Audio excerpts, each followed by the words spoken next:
Доброе утро, дорогие наши друзья! Мы продолжаем буддийский путь. Поздравляем всех земляков с Днем Республики.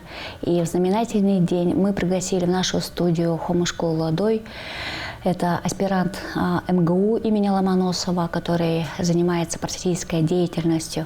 Здравствуй, Лодой. И расскажи, пожалуйста, как буддизм повлиял на формирование государственности, которую мы сейчас отмечаем в этот день? Добрый день. Спасибо большое за приглашение. Пользуясь случаем, также хочу поздравить всех своих земляков с этим прекрасным днем, с Днем Республики. И отвечая на ваш вопрос, подойду немножко исторически. Всегда на протяжении последних 800 лет буддийское духовенство было тесно связано с правящей элитой кочевых народов, а тувинцы – это кочевой народ. Это было еще со времен внуков Чингисхана. У императора Хубилая, внука Чингисхана, был свой учитель. Его звали Сакья Пандита, он был тибетским духовным лидером. И вот эта непрерывная связь между светскими правителями и духовными лидерами, наверное, просто существует в какой-то мере и по сей день. В XVI веке монголы во второй раз принимают буддизм. Также это было по инициативе монгольских ханов. Использовали они буддизм, прежде всего, для укрепления своей собственной власти, для легитимации, для повышения некого своего престижа в Азии. В XVI веке монгольский мир принял буддизм во второй раз. Это было по инициативе монгольских ханов, прежде всего это Алтан хан. Совместно с буддийским духовенством строились храмы, принимались новые законы, по которым была некая гуманизация уголовного права, то есть отменялись смертная казнь, многие телесные наказания заменялись на штрафы и прочее, прочее. Что касается Тувы, то Тува в то время входила в состав Джунгарского ханства, джунгарских правителей Тайши. Также активно поддерживали тибетский хлам, благодаря нему вводилась письменность, также вводились современные к тому времени законы. И также укреплялась власть у джунгарских, айратских правителей. Следующий этап – это у нас этап Цинской империи, когда Тува, получается, вошла в состав империи Цин. И в то время буддизм стал тоже активно проникать на территорию нашей республики. В частности, стали строиться храмы. Первый храм у нас Эрзинский Хуре, дальше был уже Самогалтайский Хуре. И что самое интересное, проникновение буддизма в тогдашнюю Туву сопровождалось с установлением государственности. У нас появился Бандаян, некий как верховный правитель Тувы, появились Хошуны или нынешние Кажуны, там была местная власть, и получается, там, где была местная власть, также и постепенно появлялись и хуре, там появлялись и монахи и прочее, прочее. То есть это процесс строительства некой государственности через административную структуру сопровождалось также и развитием буддизма. Пик этого пришелся к концу 19-го, начала 20 века. Такие вот известные люди, как Хайдепу Герда, то есть это правитель Таагажуна, его сын Буян Бадырга, тоже известная личность, которая связана с сегодняшняя дата. Это те лица, которые также активно поддерживали буддизм, духовенство. Тому пример – это, конечно, Устухаре. Первый, получается, храм, построенный по тибетскому типу. Если до этого в Самогалтае или Эрзине храмы были деревянные, поэтому они у нас не сохранились, то Устухаре у нас был каменный, и поэтому у нас еще сохранились какие-то археологические данные об этом. Строительство Устухаре символизировало то, что Таагажун стал укрепляться, становиться сильнее. Это также подчеркивало и власть правителей. Также Буян Бадырга приглашал больших лам из Монголии. В частности, это Богдагаган VIII, это теократический глава Монголии. Также приглашались и различные ринпочи, ламы из самого Тибета. Также отправлялись и тувинские молодые ребята, хураки, также в Монголию, в Урку, да, и в Лабрам, в Тибет. К чему это способствовало? У нас появлялась прослойка образованных людей. В то время знать монгольский, тибетский язык, это подчеркивалось образованность человека. То есть они знали историю, философию, астрологию, медицину и прочие тогдашние науки. К чему это приводило? Что да, появилась прослойка образованных людей. Это, то есть, это по сути некий аналог интеллигенции. А интеллигенция, как известно, это прежде всего, исторически, это главные сторонники национализма, в хорошем смысле этого слова, сторонники укрепления государства, укрепления самой нации. И мы видим, что главными сторонниками независимости Тувы от империи Цин, что в Монголии, что в Тибете даже, да, что в Туве, это было духовенство. Кто подписывал прошение императору Николаю II о том, чтобы принять Туву под протекторат Тувы? Опять же, духовенство. Кто составлял основу первого тувинского правительства? Духовенство. Все там имели почти звание гепше, да, то есть доктор философии. Кто составлял первые проекты тувинской азбуки письменности? Опять же, духовенство, да? Лобсан Чимит лама. То есть мы видим, что буддийская лама, духовенство, исполняя прежде всего и духовное свое предназначение, они активно вмешивались и в политическую деятельность, в строительство государства, в силу, опять же, своего образования, в силу какого-то определенного мировоззрения, взглядов будущего. И поэтому можно сказать, что формирование тувинской государственности – это не просто параллельный процесс, это тесный процесс укрепления буддизма на территории нашей республики. Даже если посмотреть на первые символы Тувы, то есть герб, флаг, там есть сплошная буддийская символика. Это прежде всего и колесо Дхармы, это и хадаки, да, и прочее, прочее. Это если посмотреть вот, на эти вот изображения, то там буддийский след прямо очевиден весьма. Поэтому можно сказать, что буддизм сыграл большую роль в создании сегодняшнего дня, сегодняшнего праздника, Дня Республики. А в последнее время идут такие дискуссии в плане, что буддизм, он сюда насильно применяли, вносили. Ну, во-первых, нужно отметить, что, скорее всего, имеется в виду эпоха Цин, когда Тува входила в империю Цин. И есть действительно такое предубеждение, что буддизм как-то вот насильно устанавливался. Но, во-первых, нужно сказать, что как появились первые храмы. Первый был в Верзине построен, через год был построен в Самогалтае. То есть мы видим, что есть некое движение с юга на север. А юг на что? Монголия.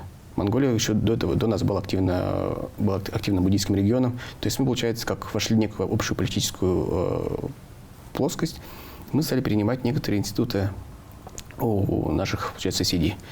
И если тоже смотреть на политические институты, тоже видели, что вот духовенство тесно связано с правящим классом, с обществом, то, я думаю, шел процесс некого перенимания этой культуры, которая была у монголов, которые являются нашими ближайшими соседями.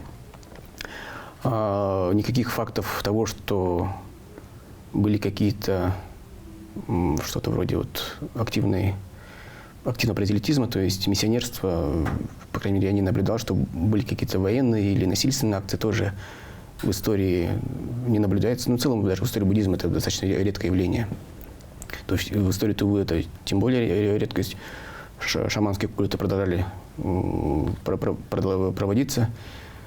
Если, допустим, брать другие регионы, где был активно буддизм развивался, где-то, да, были противоречия с шаманистскими культами, где-то было противоборство, в Туве это противоборство на каком-то минимальном уровне. И мы до сих пор видим, что шаманизм также активно исповедуется нашими земляками, что говорит о том, что было активное, скажем так, сосуществование.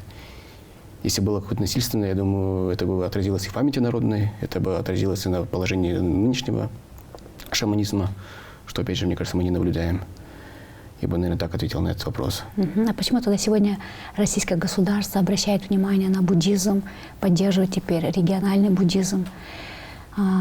Насколько это сейчас вот актуально стало? Ну, в России мы знаем, что активно продвигаются традиционные духовно-нравственные ценности. Буддизм был признан как одной из традиционных религий Российской Федерации. Соответственно, есть регионы, где буддизм является традиционной религией, то есть Бурятия, Тува, Калмыкия, да, и где-то в Алтае. То, конечно, да, российское государство будет поддерживать буддизм, потому что он олицетворяет наши традиционные ценности, наше понимание о добре и зле, наше понимание, что такое добродетель, как нужно строить гармоничное общество, семью и прочее, прочее. Я думаю, это актуально будет и для нашего народа, и в целом буддийское понимание того, что нравственность и как строить свою жизнь, мне кажется, будет полезно не только для традиционных буддистов, но и мы знаем, что буддийские идеи очень популярны. И в целом в России идея о том, что такое карма, что не нужно делать зла, иначе сам его не получишь, что нужно делать добро, и оно будет приумножаться. Идея того, что даже сансара, да, очень такой известный термин, благодаря песне Басти, того, что очень много жизни страданий, что вот его можно преодолеть, если духовно развиваться. Я думаю, эти идеи очень популярны и действительно будут способствовать развитию и каждого человека, и общества в целом. Какова роль сегодня монахов из Индии, которые… Насколько я знаю, работа в плане переводов велась, и сейчас тоже ведется. У нас уже появляется первое поколение уже лам, которые прошли практически полную степень монашеского образования. И эти ламы, конечно, вернутся в Туву. Они и сейчас занимаются переводами. Я думаю, эта переводская деятельность будет у них в приоритете, потому что еще мы знаем, что вот ламы читают лекции и учения на тувинском языке. Это я слышу, что имеет очень положительный отклик. Людям приятно воспринимать учение на своем родном языке. Я думаю, в будущем этот вопрос будет решен, по крайней мере, во многом. Вот еще я слышала, что в Калмыкии процесс возрождения, это в период возрождения буддизма, там установилась очень хорошая вот там структурная, системная сангха в Хуре, да, в главном Хуре, Золотая обитель. И что для нас тоже требуется какое-то время, чтобы все это устаканилось, чтобы появилось вот что-то такое особенное у нас в Туве. Ну, как раз это тема моей диссертации научной. Я вот как раз изучаю взаимодействие в нынешнее время духовенства и региональных властей. Что касается Калмыкии, Калмыкия — это вообще очень интересный кейс, как говорится, да. Там даже факт того, что, по-моему, в 1993 году отменили статью Конституции о том, что церковь отделена от государства. Отделена она была, причем 6 июля. А 6 июля, мы знаем, это день рождения его святейшества Далай-ламы. И они приняли закон о том, что нет теперь противоречий между духовенством, получается, и светской властью. Духовные лидеры были интегрированы в государственную структуру. У них был отдельный департамент, по которому на поддержку буддизма выделялись государственные средства на строительство храмов, на поддержку духовенства, на тексты и прочее, прочее. То есть там сложилась очень хорошая вот спайка, плюс еще там… А вот тогда как нам сравниться с Бурятией, Калмыкией, ну, чтобы институционально как вот поднять свой уровень? Сложно сказать. Мы отличаемся и от Бурятии, и от Калмыкии. Я думаю, в принципе, тот путь, который у нас идет, постепенный, планомерный, он у нас идет, активно развивается. Ведь, как я слышал не раз, что тувинцы очень сильно отличаются именно своей глубокой верой. И у нас вот на низовом уровне, я думаю, вера очень сильна у многих людей, у молодежи. И я думаю, нам не стоит там сильно смотреть на опыт других, а пытаться выбрать свой путь. И я думаю, что вот мы видим, что вот и храмы строятся, да, и молодежь интересуется и философией, и учением. Думаю, нам… А с какой стороны вот молодежь интересуется буддизмом? Конечно, философия, конечно же, знаем, что 21 век у нас время сложное, много стресса, много переживаний. Способ медитировать, способ концентрироваться на позитиве. Именно эти аспекты буддийского учения, мне кажется, очень, скажем так, находят отклик среди молодежи. Мне кажется, эти аспекты. Я думаю, если их активно продвигать. Они ведь не исключительно буддийские, они же очень универсальные. Там даже, если брать буддизм, мне кажется, сильно не изменится. Просто уметь позитивно мыслить, умение правильно концентрировать мысли. Ведь здесь ведь нет ничего религиозного, это, по сути, определенные духовные практики. Я думаю, если их уметь грамотно преподнести… А религиозная сторона буддизма — это что такое? Ну, опять же, это культ, это вера, Это, прежде всего, молитва, прибежище и прочее. А вот если ставить сухой осадок именно как просто духовное развитие, без необходимости веры, скажем так, да, без образа Будды и прочее, просто концентрироваться на каких-то позитивных моментах, это будет, мне кажется, очень... Ну, молодежь, она любит копировать, где-то что-то брать, у кого-то учиться. Ну, нужны какие-то люди, которые бы давали этот пример для Да, подражания. с этим у нас уже сложнее в последнее время в целом по России. Этот сегмент людей, которые якобы связаны с духовностью, продвигают различные курсы, различные псевдодуховные какие-то вот практики, таких, к сожалению, становится больше, становится даже неким мемом, таким карикатурным образом. Я думаю, тут нужно проявлять, прежде всего, большую осторожность и бдительность, смотреть, кого пытаетесь копировать, кого пытаетесь изучать.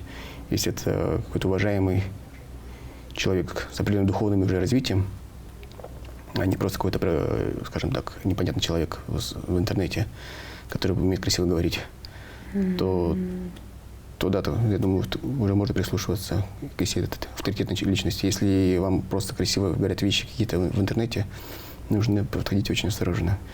У нас, к сожалению, любят многие люди падки на красивые слова, на красивые картинки в интернете. С этим нужно быть крайне осторожным, я считаю. Ну, я замечаю, что когда в Хурей приходят, в тот же Туптеш Дублин, там в основном возрастные такие люди приходят. Уже те, которые имеют жизненный опыт, которые уже имеют какие-то ошибки, которые хотят исправиться. И там в основном женщины, пожилые особенно. А как вот привлекать молодежь? Ну, ведь, как говорит его святейшество, главный храм – это не тот, который строит, а тот, который внутри. И опять же говорю, если донести эти универсальные принципы буддийские через соцсети, через иные средства массовой информации, то большой необходимости ходить в храм-то не будет. Главное, что люди будут стараться в своей бытовой жизни применять эти принципы, что будет больше взаимопонимания в семье, с друзьями, с коллегами, если будут чуточку терпимее, чуточку тактичными, будучи благоразумными, думать о интересах других людей, об их переживаниях. Я думаю, здесь будет больше позитива. Ну, есть, значит, такие оптимистичные прогнозы, что буддизм в Туве будет очень таким молодым. Ну, у нас в целом регион очень молодой. Ну, по крайней мере, многие из них не будут употреблять там алкоголь, вредные привычки и заниматься такими вредными вредной деятельностью. Будем наблюдать. Но я наблюдаю, что молодежь уже, в принципе, более-менее знакома. Если сравнивать с временами еще более ранними, то сейчас молодежь более в этом плане продвинутая, уже имеет какие-то базовые представления о философии, о каких-то доктринах буддийских. Это наблюдается действительно. Книжки стали читать, учения слушать. Это наблюдается действительно. Еще некоторые формы или темы нужно побольше, наверное, говорить, или в музыку внедрять. Там такие вот интересные бывают такие музыки, песни с философскими темами. Да, есть такое вот активное, я слушаю. Я не самый большой поклонник тувинской музыки, но тем не менее, то, что там популярно, есть, конечно, да, отдельные моменты очень философские, там, где говорится о перерождениях, о сансаре, да, о карме, вот какие-то моменты тоже, вот, какие-то нарративы, действительно, какие-то вот... А где можно тогда услышать все лекции, там, встречи? Или куда можно будет в будущем попасть? Когда вы еще приедете и будете говорить о лекциях? Я вот последние 3 года, у меня тема лекций не только про историю буддизма, еще в целом про нашу республику, в целом про кочевой мир. В следующем году, может, еще про что-то я пока не могу сказать. А куда вас приглашают и где вы читаете? Последние 2 года читаю в Артха. То есть, где будет помещение, там прихожу. Я пишу анонсы у себя в соцсетях, пишу в телеграм-канале. Называется «Святых чай с молоком». Да, можете подписаться. Ну, что вы можете еще пожелать нашему народу, молодежи в День Республики? Ну, прежде всего, конечно, знать свою историю, как этот праздник возник, как это было тяжело, потому что у нас ведь в истории никогда не было государственности практически. Только вот в 21 году прошлого столетия нам удалось этого достичь. И сейчас, получается, сохраняем эту государственность. У нас есть своя территория, своя власть, есть свои законы. И это нужно очень беречь, сохранять наше общество в единстве. Я думаю, это будет залогом того, что наш народ сохранится и будет преуспевать. Ну, для сохранности народа, для того, чтобы приходили почаще в Фюре, позвольте озвучить программу молебнов в Туптайше-Дублинге. Ежедневно с 12 часов проводят молебны. Во вторник это Янгук Сержим, Ямантаку читают монахи непрерывно каждый день. И в среду это хвала Талай-Ламе, в четверг Курум Намсум, в пятницу это молебен умершим, и в субботу будут проводить молебен в 5 часов Гомпо, Махакалы черного, которые даруют защиту, особенно тем, кто имеет благие цели и хочет достичь те или иные свои цели. В воскресенье будет в 5 часов Ха-Бармидо. Это ритуал, который устраняет дурные условия. Также этот ритуал помогает устранить болезни, желчи, ветра, слизи и все те препятствия, связанные с спорами, конфликтами, ссорами. И мы всех приглашаем в Туптайше-Дублинг на эти молебны. Приходите, берите с собой угощение, подношение.